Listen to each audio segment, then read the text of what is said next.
Hello, friends, and thank you for joining me on the Finding Elevation podcast. I'm your host, Lisa Thompson. I am a mountaineer. I've coached hundreds of aspiring mountain athletes to reach their goals. I also am the author of the book, Finding Elevation, Fear and Courage on the World's Most Dangerous Mountain. And I am super passionate about learning and growing through adventurous pursuits. That's why this podcast is dedicated to encouraging, uplifting, inspiring, and educating people like yourself who aspire to elevate their lives through the outdoors. So let's get into it. Welcome, everyone, to a Know Before You Go episode of the Finding Elevation podcast. Today, we're talking about one of my favorite mountains, Mount Rainier, which is, of course, the highest peak in Washington state. It's also, for many people, one of the first big peaks that they attempt. So I think it's important that we're all prepared when we attempt a big mountain like that, especially for the first time. And whether you're a seasoned mountaineer or you're just getting into climbing, join us today because we're going to uncover everything you need to know about embarking on your Rainier journey. I remember when I was planning my first ascent of Rainier, I felt scared and overwhelmed, totally unsure and in over my head. And I didn't know where to go with questions about gear or how to train or which backpack I should use. That was 2008. And now today there are loads of online resources, including this podcast, which is aimed at helping you feel a little less overwhelmed before you attempt Rainier for the first time. So let's get into it. Mount Rainier is an active volcano, believe it or not. It last erupted in the late 1800s, and there apparently were a number of eruptions during the period of time between 1820 and 1894. People estimate, based on those eruptions, that the summit at that point in time was actually 16,000 feet high, as opposed to today, where it's 14,411 feet. So just imagine another almost 2,000 feet that you need to climb on that mountain. So I like to look at the history of all the mountains that I climb in as well. And so Mount Rainier was the ancestral homeland for a number of native tribes in the area, including the Cowlitz, the Muckleshoot, the Nisqually, the Puyallup, the Squaxin, Yakima, and also the Coast Salish people. Each of these tribes had, of course, their own language and their own name for Mount Rainier, but most of those names and words sound very similar to today. What is the English word Tacoma?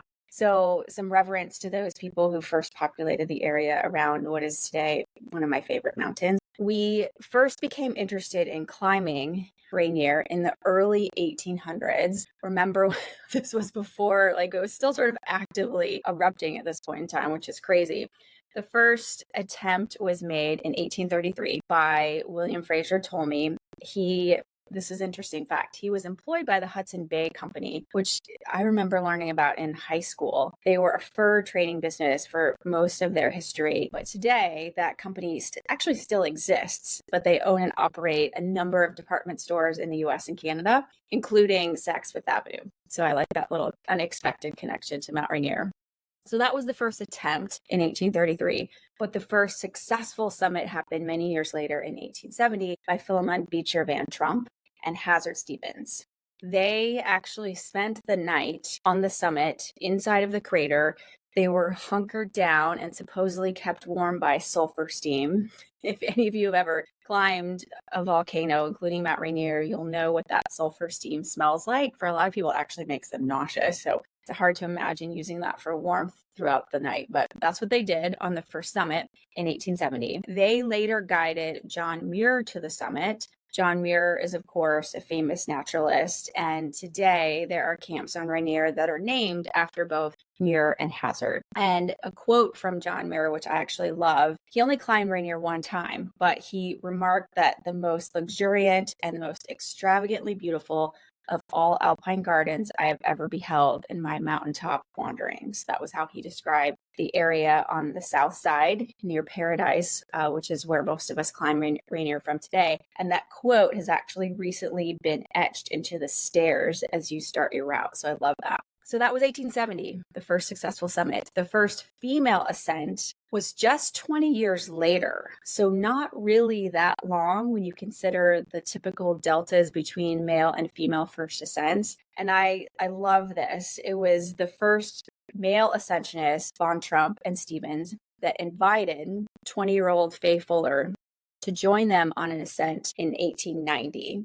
We'll link some pics of her in the show notes, because if I'm ever feeling bad about, climbing in the rain or bad conditions, and I think I have all this fancy technical gear to help protect me, I think about what the men and women had when they were climbing back then at the turn of the century. And the thing that always gets me, I've talked about this before about Faye Fuller, is that she wore a straw hat when she climbed Rainier, as well as several layers of long skirts. She apparently, on that ascent also, a woman after my own heart, refused any help from her male teammates. So good for you, Faye Fuller. They also spent the night on the summit like they had done previously, and they descended the next day into very windy conditions because no weather forecasts. And so they spent 5 days at what is now Camp Muir recovering before they were able to finish their descent. So for those of you who have been on the south side of Mount Rainier, that's the side that Faye and her crew climbed, you'll know that today there's a paved road starting from the gate of Mount Rainier National Park to the beginning of the climb. That road didn't begin construction until 1906, which means I couldn't figure out exactly where they started climbing from, but for sure it was not the Paradise parking lot that we all enjoy today. It was much, much lower on the mountain. So I like to think again about how hard some of our ancestral climbers had it when they were breaking these trails for us. Faye, another interesting note about her, she would go on to champion female climbers and to advocate for mountaineering. She actually wrote a lot about the mountain and about mountaineering.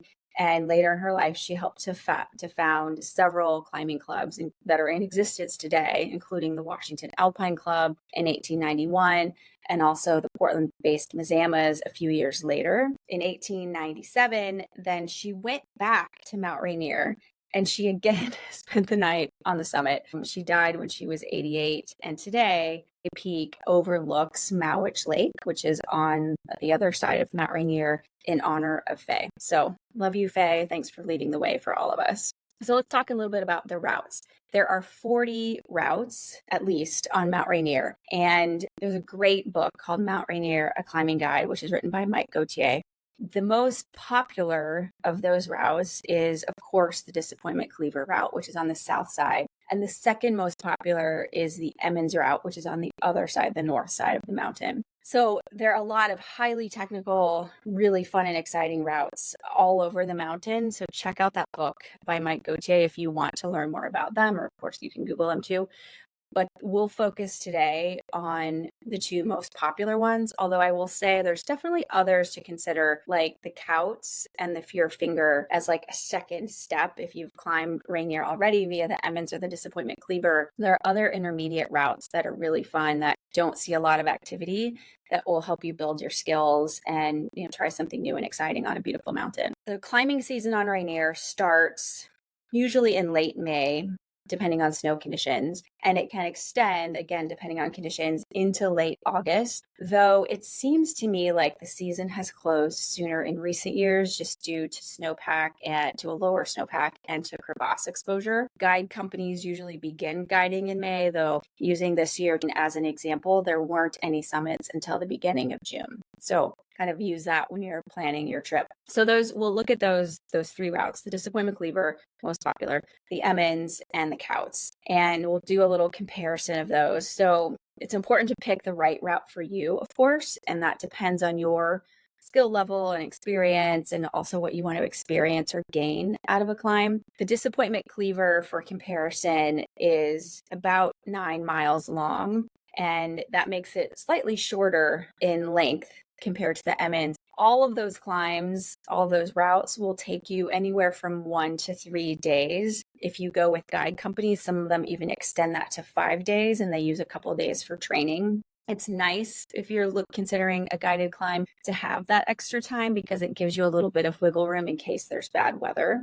In terms of elevation gain, they're all in the same ballpark. On the Disappointment Cleaver, you'll gain 9,000 feet from the Paradise parking lot to the summit. And on the Emmons, you'll gain a little bit more, a little more than 10,000 feet on that side. And if you're climbing the Couts, that's again about 9,500 feet of elevation gain. Their success rate is about the same, although surprisingly, the Disappointment Cleaver route, the most popular route, has the lowest success rate of 51%, whereas the Emmons is 54 and the Couts is 52. Again, that's based on recently published numbers. I would guess that the rate on the Disappointment Cleaver is lower because there's so many people that are very, very new to climbing when they attempt that route, whereas on the Couts and the Emmons, you might be a little more experienced before you attempted those routes. This is the fascinating part. If you want to have an experience without a lot of people around, the Disappointment Cleaver is probably not the best route for you because, again, that's where most people ascend Rainier from. There are, on average, more than 7,000 climbers a year that attempt that route compared to 1,600 on the Emmons and even less, 460 on the Couts. So research them more, check out different books, rate guide company blogs, which we'll link in the show notes. But understand the difference between those routes and pick the one that's best for you. The Disappointment Cleaver, or the DC route, because it's most popular, is very well maintained by the Park Service, as well as guide services help keep the route in good shape.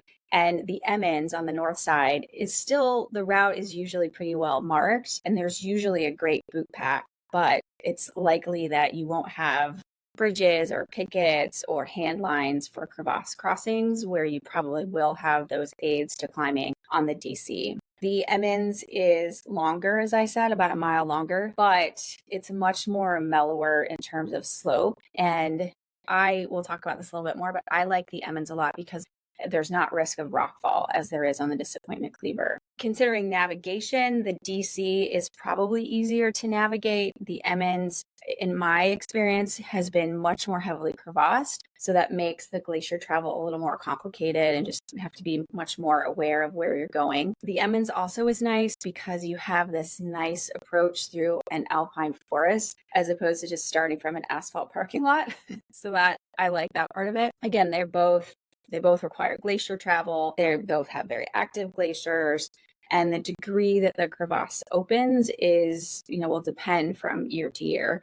The Emmons also has a bergschrund that sometimes will melt out, and that will usually shut the route down when that happens because there's no way to get from that snow onto the rock and ascend up the rest of the mountain.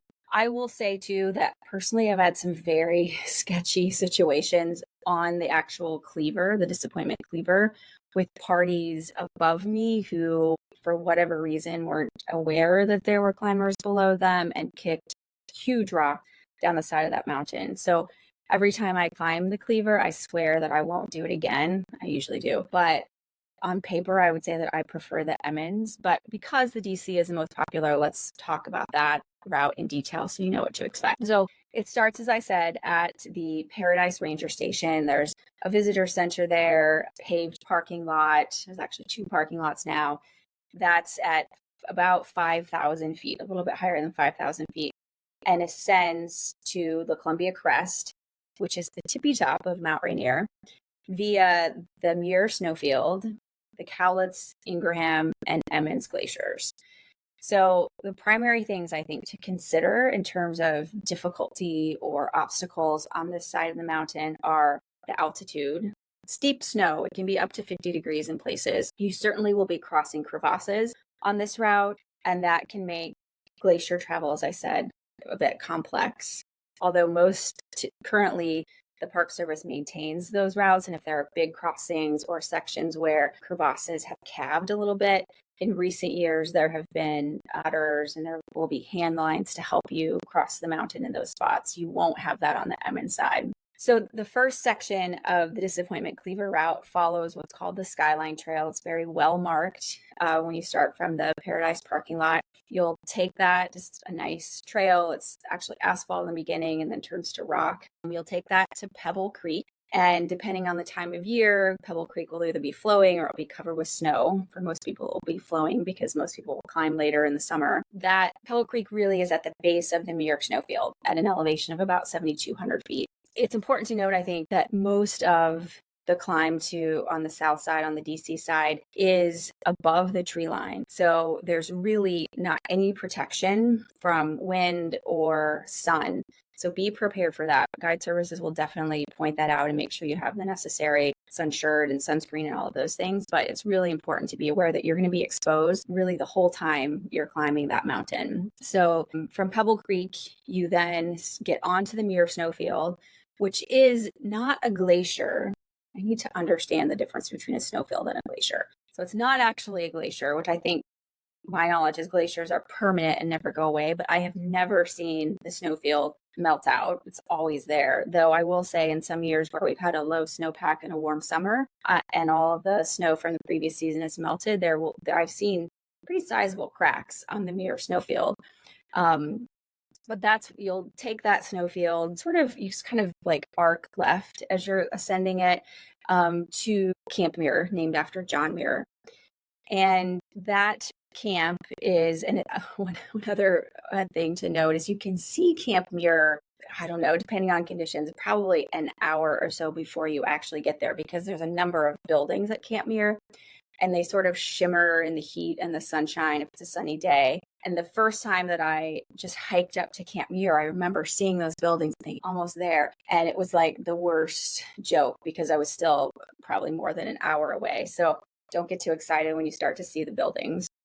But there's a number of permanent structures that are there. There's a public shelter. There's a ranger hut where the rangers hang out during the climbing season. There are actually bathrooms there. People, when you get your climbing permit, if you're climbing privately, the rangers that give you your permit will tell you where to camp.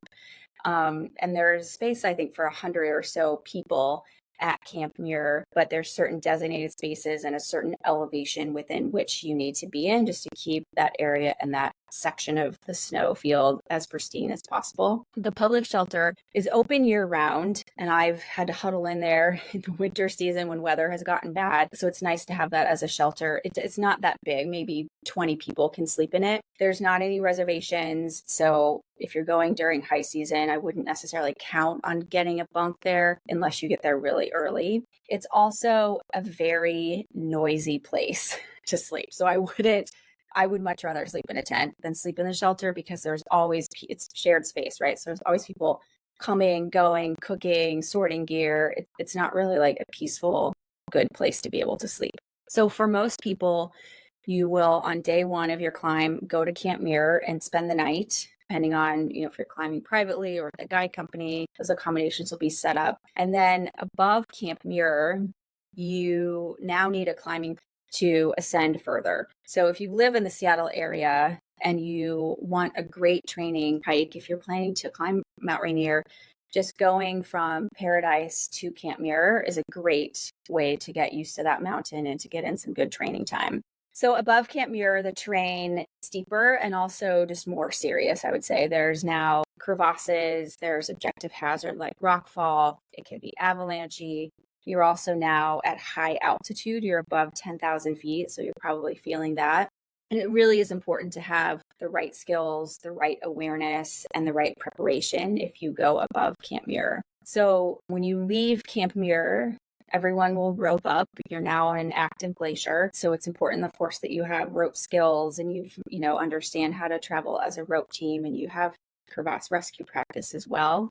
You'll ascend from Camp Muir, sort of walk in a sweeping arc under an area where there's a lot of rockfall. So, and you can see that when you're sitting at Camp Muir, you can see where, big rocks have fallen from up around the mountain and actually cross the climbing route. So anytime I leave Camp Muir now, to me, it's like, it's serious. It's time to be focused. I always move through that next section of the route as quickly as possible because it's obviously very active with rockfall. Most years, the route ascends directly out of Camp Muir. So once you cross this section of the route out of Camp Muir on the Cowlitz Glacier, you'll then gain a little rock wall and climb up to what's called Cathedral Gap. That's at about 11,000 feet. The route varies a little bit here. It could go directly below Cathedral Rocks, and in that case, you should be, as I said, very aware of rockfall. If you're climbing privately, it's important, I think, that you shorten the rope length. Once you reach the top of Cathedral Gap, then the route turns to the left or the west, and then gets onto the Ingraham Glacier. The Ingraham Glacier is at 11,200 feet. And this is where you'll find the second camp, which is called Ingraham Flats. Well, some guide companies spend the night here, others do not. Just depends on how their permits are set up with the Park Service. If you are spending the night there at Ingraham Flats, it's a really nice day. That day getting from Camp Muir to the flats is pretty chill. You get to get on a rope team for the first time and kind of work out some of the nervousness maybe. And there's obviously rockfall hazard, but it's pretty mild terrain compared to the upper mountain. So that's 11,200 feet. There's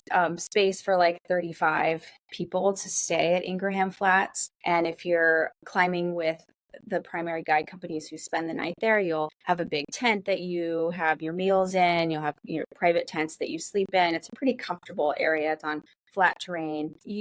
Above this point, you will also start to encounter some fixed equipment on the mountain that, as I said, is put there by the Park Service. And that can be ladders, there may be some anchors, there may be hand lines that you need to use. One rule of thumb that I've followed always when I'm climbing is that unless I put that piece of equipment in, I don't totally trust it. Your guides, if you're climbing with a guide company, will of course test it and inspect it and make sure that everything is safe. But I like to think of those things as a safety, not like yanking on it to get myself up the mountain. It's there just in case I fall, just to add a little bit of balance to the situation. So then you pass an area called the bowling alley. And this, for most people, you will travel at night during this section. So you'll leave Ingraham Flats or Camp Muir. When you get to the bowling alley, it will probably be dark. And it's a pretty mild ascent up to the actual cleaver itself. So a cleaver is a piece of rock that separates two glaciers. And in the case of this route, it's called the Disappointment Cleaver. The route here could have snow on it depending on the time of the year, but most likely it's going to be rock. There's no longer any crevasse hazard here, but we stay roped up because there is higher risk of fall. So the cleaver is steeper. Your guides will most likely shorten the rope, and you want to stay close together and move as quickly and efficiently as possible through the Disappointment Cleaver, which is about 1,200 feet of elevation gain. And I would say for most people is probably the most challenging and, in my view, the most dangerous part of climbing Mount Rainier. It's all volcanic rock, of course, so it's sharp, and the route will sort of weave through it, at different angles. There'll be different steepnesses and maybe times where you need to use your hands to, get on top of a rock. So it's no longer just sort of walking, nor is it really rock climbing, more like scrambling. You'll ascend it, of course, in the dark.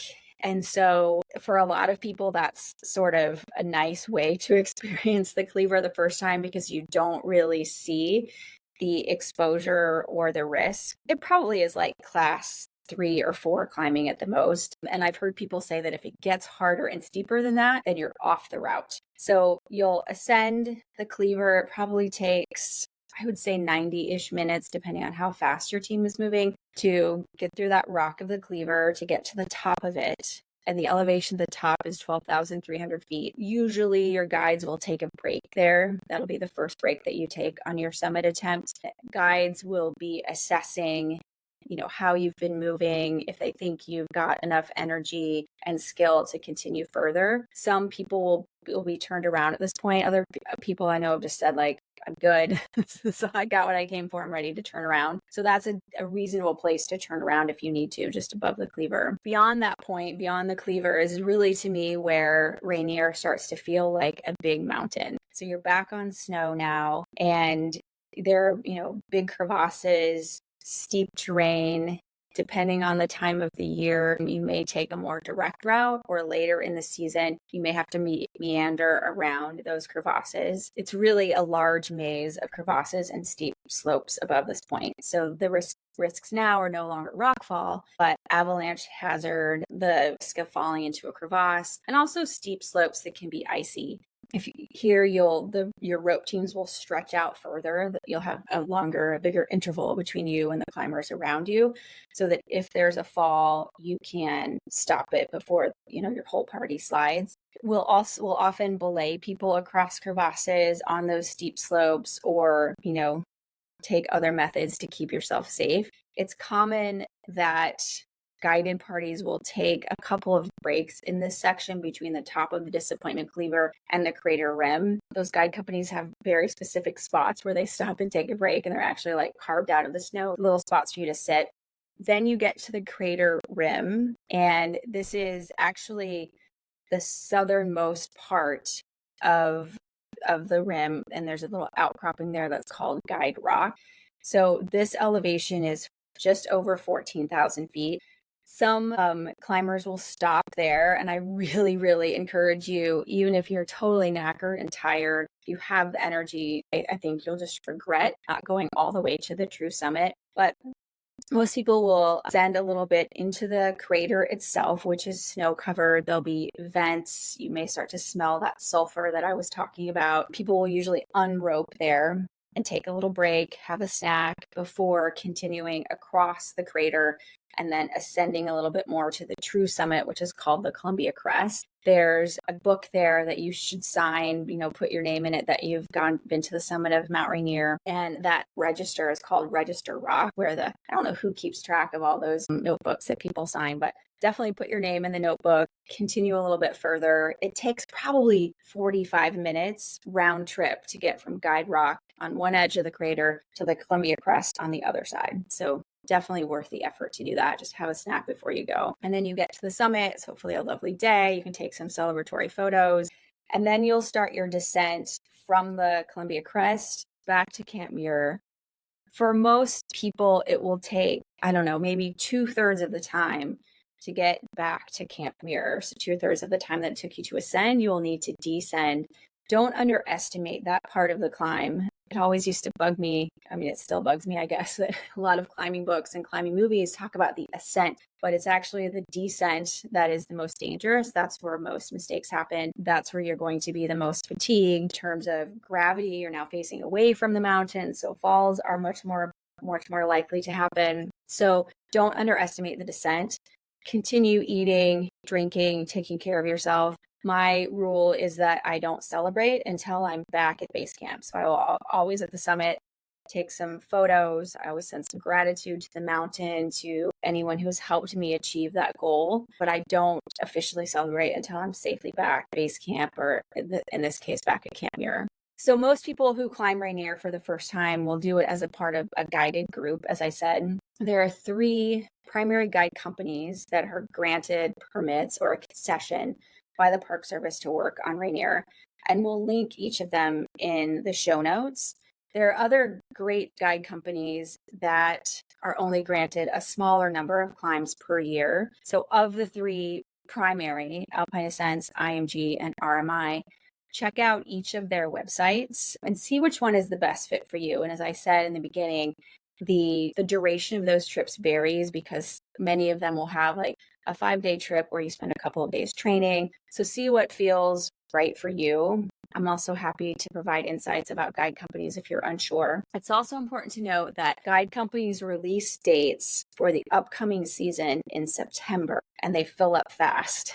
Every year, I swear I get calls from people who live outside of the Pacific Northwest and want to climb Rainier, and they're just starting to think about it in like January, which seems reasonable.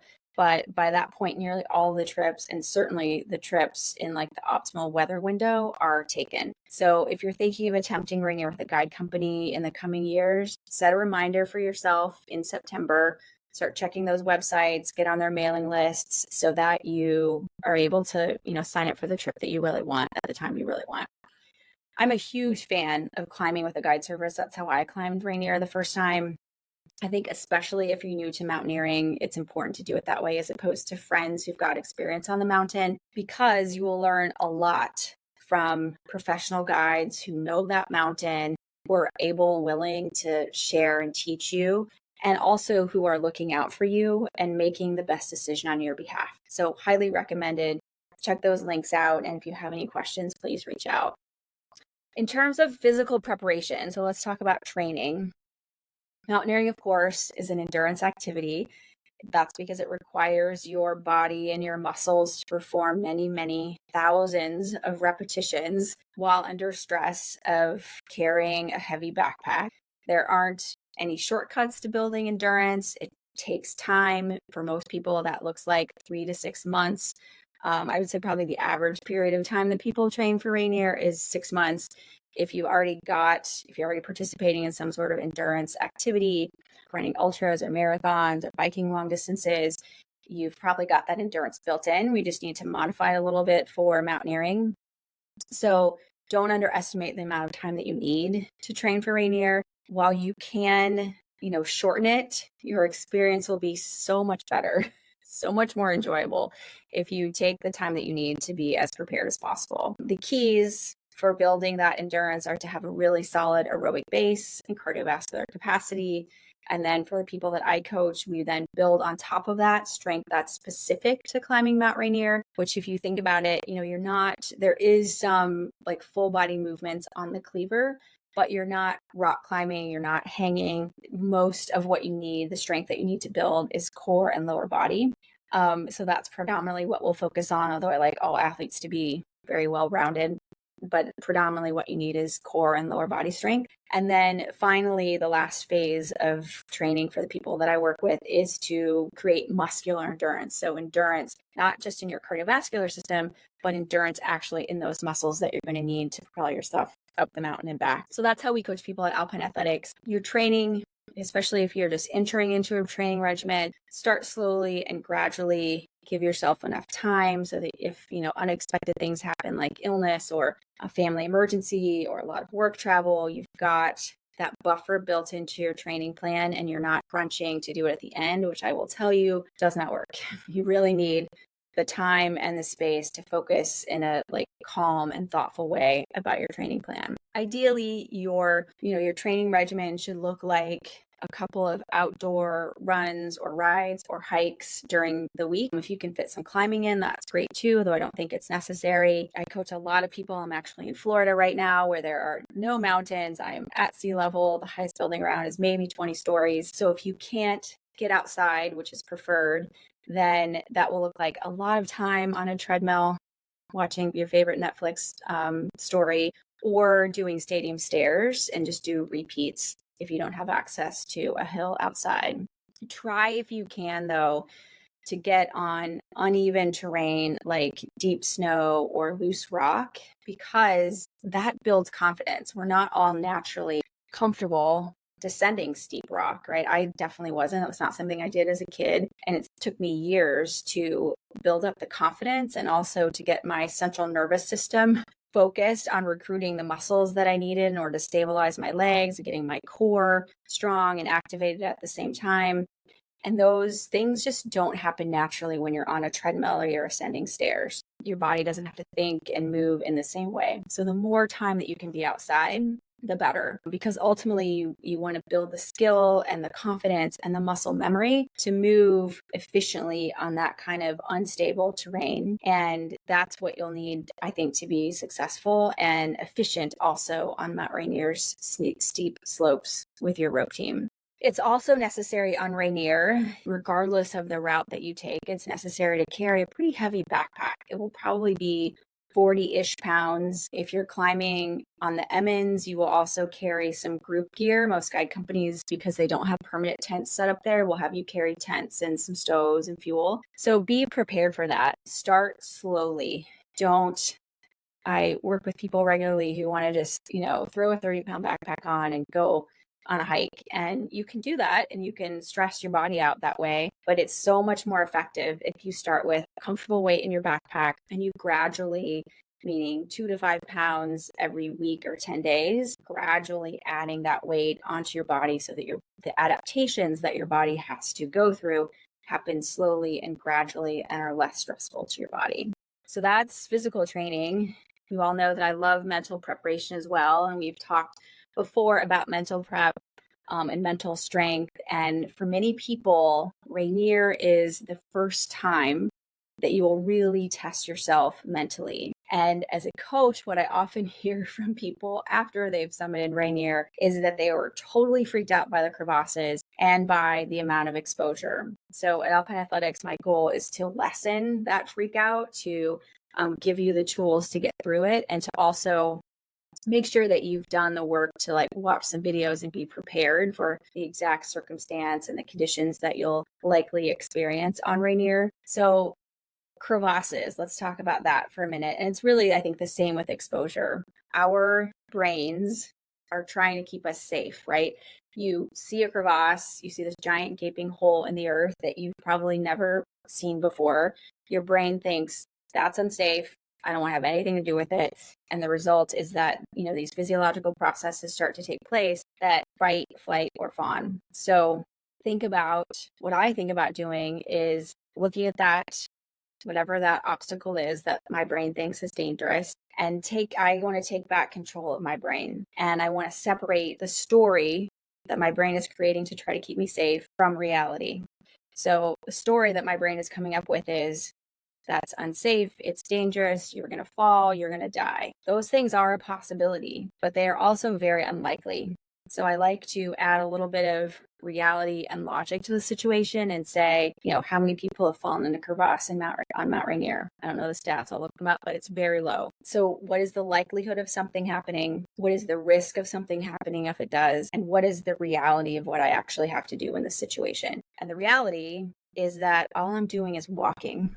All I'm doing is taking 2 steps across this crevasse. And walking is something that I do every day, all day. So in those sort of scary situations, I some logic to the situation, acknowledge that my brain is trying to keep me safe, and then think about the reality of the situation and what I'm actually doing or need to do to get through it. And that often helps me calm down. My breath and breathing are also very important to me as well. I think a yoga teacher once said, breath is this amazing tool and we have it with us all the time. So use it. Take, deep cleansing breaths. Make sure your exhalation is longer than your inhalation, because that's what will calm down your parasympathetic nervous system.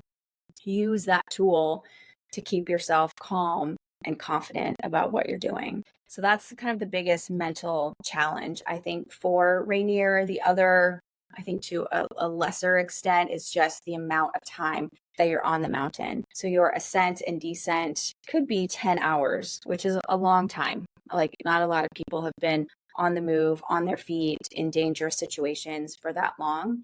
So having the mental strength and fortitude to keep yourself focused and positive in that situation is not always easy, especially if you haven't done it before. One of the things that helps me through that situation is making sure that I've eaten enough. I'm not really one of those people that gets hangry, but keeping your calorie and your sugar level high enough has a big impact on my mood. So if I'm starting to feel this this is going on forever, this backpack is so heavy, what am I doing here? In addition to just giving myself some positive self-talk, I will have a snack. And very often, just having some hydration or a snack is going to help me feel better. So bring lots of snacks. We actually have an episode coming up with a dietitian, so we'll talk more about that. So I think to wrap up, I want to talk about Leave No Trace as well. Mount Rainier, beautiful, beautiful mountain, one of my favorite mountains. And it's important that we preserve it and we do everything we can as stewards of this earth to look after these beautiful places that we have. So there are a number of principles which your guide company will talk about. So Leave No Trace is a number of principles that, as people who adventure outside, it's important that we all adhere to. So the first one is to plan, which you're doing right now. So high five for that. Know where you're going, know what that terrain is like. Be ready for what you expect to encounter. Stay also on durable surfaces. I see so many people in the summer on Mount Rainier climbing over sometimes there's little ropes that are meant to keep people on the trail. Please don't do that. Those meadows are incredibly fragile. I know you want to get the best photo op, but be respectful of this earth and don't, tromp on these meadows, these delicate little plants and flowers that have only a few months out of the year to even live because they're covered with snow the rest of the time. So stay on durable surfaces. Make sure you're exposing of waste properly. A quick note about that. When you're on a glacier, you'll use a blue bag to collect any poop. So if you need to go and you're on the rope team, there's a way to do that safely. You'll collect it and bring it back down to Camp Muir with you. And your guide company will talk to you about doing that. Please don't just cover up with a rock for someone else to find later. The other Leave No Trace principle is to leave what you find. This is sometimes hard for me. That includes rocks. So leave things as you found them. You, of course, want to minimize a campfire. It's not going to apply on Mount Rainier, but good to know in general. respect the wildlife. I've been on Mount Rainier and seen actually a deer one time on the Muir snowfield. I've seen bears around Pebble Creek. So be respectful of that. There's also amazingly funny, super cool marmots that you will definitely encounter. Respect that wildlife. Take a photo. Please don't feed them. Be considerate. And so that this world, and especially Mount Rainier, is here for all of us to enjoy. I'm often asked, what is my favorite mountain to climb? And Rainier is definitely in the top 3. I think in part because it was my gateway mountain. It was, as it is for many people, it was the first big mountain that I attempted. And also because it's so elusive. It's just like right there. If you live in Seattle, where I do, it's like 90 miles from Seattle, from the city. But it's very rare to see it because it's so cloudy most of the time. So when you do, it's a really special treat. And this time of year, in fact, this happened to me just the other day. I was someplace I hadn't been before, and it was a beautiful day. I was like, oh my gosh, you can see Mount Rainier from here. So Mount Rainier is one of my favorite mountains to climb. And I think in part that's because it's fun. Mount Rainier is also the right amount of fun and challenge for me. Every time I'm on it, I have a great time with friends, but it's challenging. It's not an easy mountain to climb. So for me, it's about the right dose of type 2 fun. I hope you have an incredible experience on Mount Rainier. Give yourself a high five for starting to prepare and listening to this podcast. There are a lot of other great resources out there, and we'll link some of my favorites in the show notes. And if you have questions, if you want to chat more, please don't hesitate to reach out. I'm happy to help. Thanks, everybody. Thank you for listening all the way to the end. If nothing else, you can say that you completed one thing today. All of the resources, products, and guest information that we shared can be found in the show notes, so be sure to check those out. You can also find out more about me and what I'm up to at lisaclimbs.com and at alpineathletics.net. And if you enjoyed this show, please subscribe and share it with a friend. Cheers.